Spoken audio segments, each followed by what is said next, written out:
سورۃ العصر پر ہماری 2 نشستیں اس سے قبل ہو چکی ہیں، اور پہلی 2 آیات کے بارے میں جس حد تک بھی اس محدود وقت میں ممکن تھا میں ان کے ضمن میں بیان کر چکا ہوں۔ تیسری آیت پر گفتگو جاری تھی،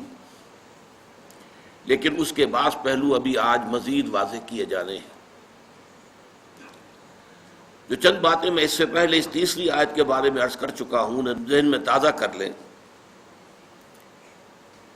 اس میں ایک معیار ہمارے سامنے آتا ہے کامیابی اور ناکامی کا۔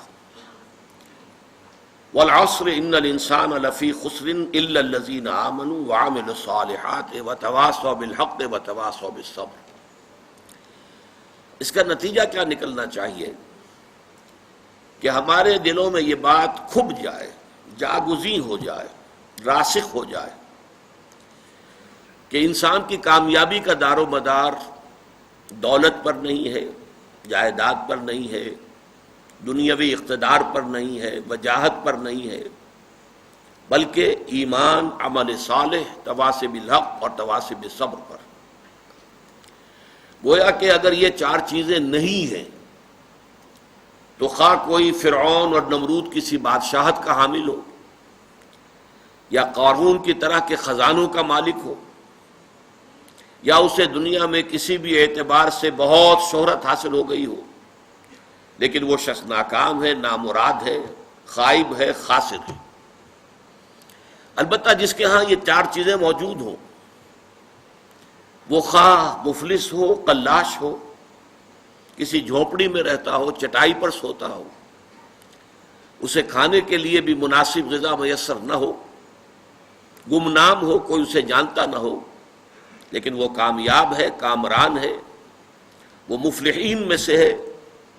راشدون میں سے ہے، فائزون میں سے ہے۔ اس چیز کا دل میں کھپ جانا بہت ضروری ہے۔ اسی سے ہمارا طرز عمل معین ہوگا، اسی پر ہمارا دار و مدار ہے کہ ہم زندگی میں کیا رخ اختیار کرتے ہیں۔ مزید برآں اس میں صرف ایک مرتبہ اس بات کو سمجھ لینا اور دل میں کھبا لینا کافی نہیں ہے، اسے بار بار تازہ کرنے کی ضرورت ہے، اس لیے کہ ہمارے اعصاب متاثر ہو جاتے ہیں۔ جسے ہم عام اپنی کولوکین لینگویج میں کہتے ہیں بندہ بشر ہے، انسان اپنی خامیوں کے ساتھ ہے، خلق الانسان ضعیفا۔ مثلاً ہم جب کبھی دیکھتے ہیں کہ کوئی بڑی لمبی سی، چمکیلی سی، بھڑکیلی سی کار نئے ماڈل کی زناٹا کرتی ہوئی ہمارے پاس سے گزر گئی تو ایک دفعہ اعصاب میں اچھے اچھے لوگوں کے ارتعاش ہو جاتا ہے، اور انسان محسوس کرتا ہے یہ بڑے خوش نصیب لوگ ہیں جنہیں یہ چیزیں میسر ہیں۔ کوئی بڑا جو ہے محل نما مکان دیکھا تو انسان متاثر ہوتا ہے۔ اس تاثر کو قلب سے دھوتے رہنے کے لیے ضرورت ہے کہ اس معیار کامیابی اور ناکامی کو ذہن میں تازہ کیا جائے بار بار۔ چنانچہ میں اب آج آپ کو سنا رہا ہوں کہ صحابہ کرام کا معمول تھا۔ ابو مزینہ دارمی رضی اللہ تعالیٰ عنہ روایت کرتے ہیں، اور یہ امام طبرانی اپنی اوسط میں لائے ہیں اس حدیث کو، اور امام بیہقی شعب الایمان میں، کہ کان الرجلان من اصحاب النبی صلی اللہ علیہ وسلم اذا التقیا، حضور کے صحابہ میں سے 2 حضرات کی جب بھی ملاقات ہوتی تھی،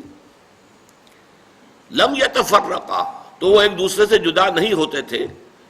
حتی یقرأ احدہما علی الآخر سورۃ العصر ثم یسلم احدہما علی الآخر، پھر اس کے بعد اس وقت تک علیحدہ نہیں ہوتے تھے جب تک ایک دوسرے کو سورۃ العصر سنا نہ لیں۔ والعصر ان الانسان لفی خسر الا الذین آمنوا وعملوا الصالحات وتواصوا بالحق وتواصوا بالصبر۔ یہ سنا کر اور اس کو ذہن میں تازہ کر کے پھر وہ ایک دوسرے کو الوداعی سلام کہہ کے رخصت ہوتے تھے۔ تو یہ ہے اصل میں سب سے پہلا نقطہ کہ اس چیز کو دل کے اندر جو ہے پوری طریقے سے راسخ ہو جانا چاہیے کہ کامیابی کا معیار یہ ہے، اور اگر یہ 4 چیزیں نہیں ہیں تو چاہے دنیا کی ہر دوسری جس کو دنیا میں نعمتیں شمار کیا جاتا ہے، ہر نعمت موجود ہو، انسان ناکام ہے۔